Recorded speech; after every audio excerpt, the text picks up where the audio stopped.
Welcome to Out of Britain. I'm your good friend Radhika Iyer. You're watching Out of Britain with me, and as you have guessed, I'm coming to you from the famous, from the popular, the pretty, and the prestigious, a lot of P's there, Cambridge City. Cambridge University. A lot of tourists, especially my family, friends who travel from India, when we come to Cambridge, they ask me, where is Cambridge University? Show it to me. Show me the building. And I'm like, all of this is Cambridge, because Cambridge is an entire city. Amelia, let's show them around. These shops are part of the Cambridge University because Cambridge City or the university has a good collection of more than 30 colleges which together form Cambridge University. And the most popular, of course, being King's, which you just saw and are seeing where I'm coming to you from, King's College. That's probably the picture you have of Cambridge in mind with the river, etc. And the river is just down, just behind this very building. The question I'm asking on Out of Britain today, and the people I'm going to be meeting, are British Indian students who are studying at Cambridge University. Britain enjoys this position in the world of being one of the best and the most sought after for higher education. Cambridge, Oxford, for example, they're among the oldest in the world. Cambridge was born in 1209 and today is the third oldest university in Britain and enjoys this position of being one of the best in the world. A student from Cambridge is considered one who can contribute to the society with a high level of excellence in not just speech and research, but also education and diligence and performance. So what is the standard that Britain sets? And the question mainly that I'm asking the guests I have on my show is British Indian students is, with Britain offering such world-class education, jobs, on the other hand, ironically, are not so much, with the economy slipping and the economy ailing in Britain. Inflation is high, cost of living is high, jobs are low. In fact, jobs are going. Just between December and January, 200,000 jobs in London City alone were lost in 2 months. So my question is, British Indian students who are studying in top-class universities here, are they willing to move out? We are seeing a brain drain in Britain. And I'm asking these British Indian students, what about outside of Britain fascinates them, especially if they had a job offer from India, would they take it? I'm coming to you from Cambridge University, and behind me is the Senate House, which our dear friend Amelia, who's also a student here at Cambridge, just made me aware that this was the former library in Cambridge, which now is a very prestigious location. And with me are some fantastic students who study at different colleges in Cambridge. Thank you guys for talking to us. Do you want to quickly introduce yourselves and tell me what you're studying at the moment? I'm Diran and I study economics at the college called Fitz. Mm-hmm. I'm Anushka and I study English literature at Sydney Sussex. Okay, thank you. And she's also the union president. Yes, I'm also president. Well, I'm president-elect. I'm going to be president next term of the Cambridge Union, which is the debating society at the university and one of the oldest in the world. Woohoo! Okay. I'm Sanjana and I study history at Magdalen. History, okay. I'm Isha. I'm a medical student at Murray Edwards College. Medical student. Okay, sorry. What was your economics, English literature, history, medical student. Hi, I'm Nikhil. I'm studying physics at Selwyn College. Okay. Hi, I'm Amit. I'm studying aerospace engineering at Corpus. Okay, thanks, Amit. Fantastic. All of you are from different streams. And the question that I'm trying to ask here on Out of Britain is the fact that there are no jobs in Britain, and a lot of people are talking about economic inflation. There is a crisis. The GDP is somewhat stagnant while inflation is rising. And all of this circles back to the fact that jobs, employability is much less. I'm presuming for the moment all of you are full-time students. It must be there in the back of your head that at some point I have to get out of college, make my resume and start doing those applications. Is anyone already beginning to apply or go through the process of CV making, etc.? Yeah, I think most of us probably are. Most of you are. Okay. And just out of curiosity, because a lot of students are watching this, are you guys spending your time on Canva doing your CV? Is that the best tool available, or are there better ones? I've used it before, yeah. Before meaning since Cambridge days, you're probably more advanced and you're not using Canva anymore? Yeah, I just kind of found a template online and used that now. Okay. Is it really true that Cambridge universities are top notch and Oxcam is top notch? Is the IQ level much more? Have you got that a lot? I suppose I can't speak for the IQ level. All of my friends are lovely and smart, so I can't make that as a distinction. But I think in terms of teaching, we get top-notch teaching from world-class professionals in each academic field. And I can speak for medicine in that regard. We have amazing researchers. So in that sense, I think, yes, we do. So I'm very lucky. Excellent. So Britain being most sought after, give me one reason, and I'm going to do this quick. I'm probably starting with Amit. Give me one reason why Britain is so great for its offer of higher education. Not jobs, but just higher education. Why is it considered the world's most sought after? Well, I think the UK has a massive history in education. Some of the oldest universities, a lot of inventions came from the UK. So then people here, a lot of the lecturers, especially in the aerospace department, have either worked on very important things or have worked under people who worked on those very important things. Like Whittle, the inventor of the jet engine, he studied at Cambridge and there's a lab named after him. Yeah. So you feel a sense of pride that you're here? I guess so, yeah. Like studying in the same place that lots of other great people have studied and made inventions. Excellent. I think the teaching here is a bit different to how they do it in other places. So we have a small group teaching where we learn from someone who's very specialist who's a big specialist in the field in groups of 2 or 3. And I find that's a really nice way of learning because you're kind of being explained something in a way that suits you by someone who really, really knows it compared to just watching a lecture or completing problem sheets. Yeah. Guys, how many of you, tell me honestly, are planning to try some options abroad? Is there more to seeking jobs beyond the United Kingdom, considering it's not easy? And I'm just going to take a moment to throw some facts here. Just in London, between December and January 2025, 200,000 jobs were lost. People were made redundant because companies are suffering a crisis. The inflation is up. Cost of living is up like never before. In 2022, inflation was up at an all-time 41% high in Britain. And now with so many jobs, thank you, Amit, for joining us. One of them had to run away for class, but here we are.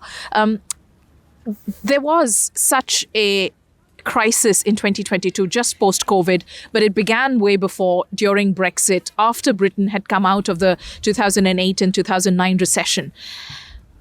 London being a financial capital, some people asking, is it really a financial capital now with the kind of crisis that we're seeing? What are your thoughts?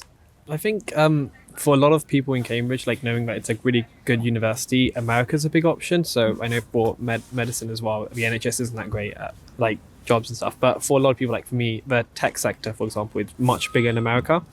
So if that's something I want to go into, it's like there's not many options in the UK, and with a degree from Cambridge, you can go everywhere. So it seems like just a better option to go to somewhere like America. Yeah, okay. He said NHS is not great. You didn't, so your job is still secure at NHS. What's your thought? I mean, I don't think it's... Sorry, so sorry. But America apparently also pays very well, even to freshers. And you guys must have done that research. Yes.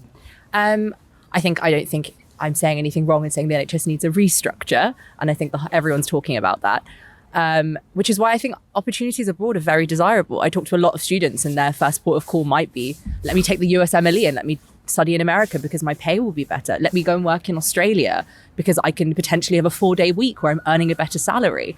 I think the opportunities abroad are presenting themselves so well that with a degree from here, you're able to, take those exams and move elsewhere and have potentially a better standard of living. So I think the challenges here are definitely recognized by the students, and therefore they're acting on it at an early age. Yeah.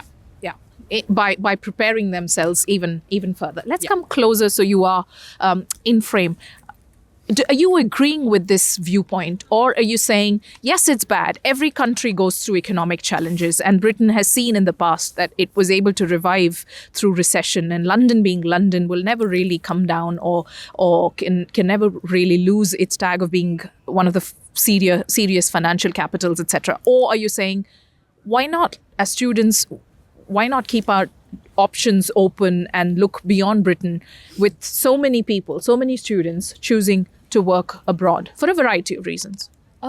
I think there's you kind of associate a negative connotation when you say that Britain is kind of falling apart. I think there is some truth to that, but I think in terms of the job market and students wanting more, we were talking about how we live in a very global world, and I think what's so attractive about the US and Australia and even India, I would say, is that the rules have changed, and there isn't really a set like standard of rules that people have to follow now to be successful. And I think a lot of people now, and I think especially being in Cambridge and you're surrounded by so many like-minded individuals and people who are at the top of their field and educating you, you realize through, you know, learning about their lives that they didn't just follow the status quo. They didn't, like you said, like climb the ladder and go from one mode of education to the other and then, you know, do a job for 3 years and then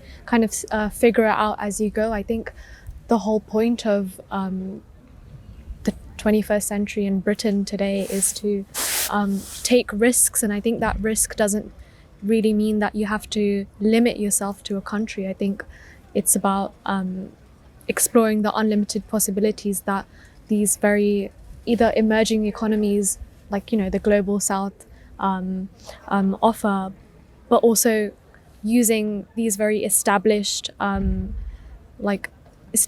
centers like the US and the UK and even Europe to use to your advantage instead of seeing them as your end goal. And I think that's what students are kind of realizing now. Welcome back. We're still in Cambridge, and because it was really cold outside, although Cambridge is so pretty and you want to be out on the streets, we decided to come in, and I'm at the lovely Dishoom, and we've all had a wonderful cup of hot chai and we're nicely warmed up now. So my question was, what are your living room conversations like as British Indians, and you guys are students? At home, you said your father watches television a lot. So is India a part of the conversation? What fascinates you about Indian economy as an economics student, and what would you like to change? I think it's a good point that you touched on the economy, which is actually what I was going to talk about. I was going to say, it's so great to talk about India in essays. So I know I can use India as a case study because there's such a thriving economy. And if you go back maybe 50, 60 years, they weren't like that. And it's the idea that as the whole economy, they're really good right now. However, the one thing that comes up in living room conversation, I think is probably their biggest problem, is the inequality. I think there's not enough programs for students of lower incomes as there are in the UK. So I went back to India in the summer that just passed, and I saw that there's the amount of inequality there is very vast because there's lots of people with low incomes, and then the distribution, like there's not as many high income people, and I think that needs to be fixed. Excellent point. Where did you go in India? So I'm from Punjab. I went to Punjab and then I traveled up to HP because it's nicer in HP. Himachal Pradesh. Yeah. Okay, thanks for sharing that, Dhiren. Just to remind our viewers, I have with me students from Cambridge University. They're all British Indian students studying fantastic subjects here, and such fine minds, really. Fine minds. Okay, Sanjana. I think when I go back home and I, you know, talk to my parents about the future and what they kind of think of what they see on the news, and they kind of reiterate the same point that we're seeing so much progress in India, and they talk about every time we visit India, which coincidentally happens every 3 years. I think that's a very nice, you know, space to have between visits, because you go there and you see there is, you know, infrastructure is changing, the way people communicate, the way people think about India is also changing. And I think not only are you seeing that in the news, in the living room conversations, but also when you go to India. I can only say that I've seen this in Mumbai where my family lives, so maybe I only have, I only see one part of India. India's so big, can't talk for pan-India, but I do know that places, these urban centers are emerging and are becoming really prominent and part of global conversations, and especially, domestic conversations that I have with my parents. And I think it's really inspiring, and I think they feel really proud and they feel really inspired themselves that like I was saying, there's just so much possibility, and we don't have to limit ourselves to what we had known for maybe the past 20 years, when, you know, the next 20 years are so unpredictable, and so, you know, there's so much optimism behind that. Yeah. So there's optimism. Anything that you'd like to see as a concern, challenge that should change briefly? I think I would like to see things crystallize more in India. I think, like I'm saying, there's so much optimism, but I think as someone who's viewing India through the media, I would like to see more concrete examples of this change, of this optimism, and I think that will kind of cement these feelings that people are having. Okay, so all your opinions, just to reiterate or reconfirm, are basis what you're seeing in the media. Is that correct? Yeah? Or is it personal experiences, first-hand experiences from your travels once every 3 years, or some such, maybe the summer? Well, we go visit India quite regularly. So I guess part of my thinking is from what I see when I go to visit. And where do you go? My family's from Maharashtra. So we go to Mumbai and Pune mainly. Okay. And I think, obviously, I've only seen it within the last 20 years or so, and I can't remember all of those 20. But I think from what I hear, what I see in the news, and also the physical infrastructure, like metros being built and stuff like that, I can definitely see progress, especially when it comes to technology. There are so many that are like, India's such a India's at the heart of a lot of cutting edge technology. You have a lot of centers where some amazing research is being done. And I think one of the things that I wish changed will be that like Western media kind of acknowledge that more, because there is a lot of amazing projects that are happening, and I think we don't find out about them that much in this country. And the only reason I really do find out about them is like the living room conversations, is through talking to my parents.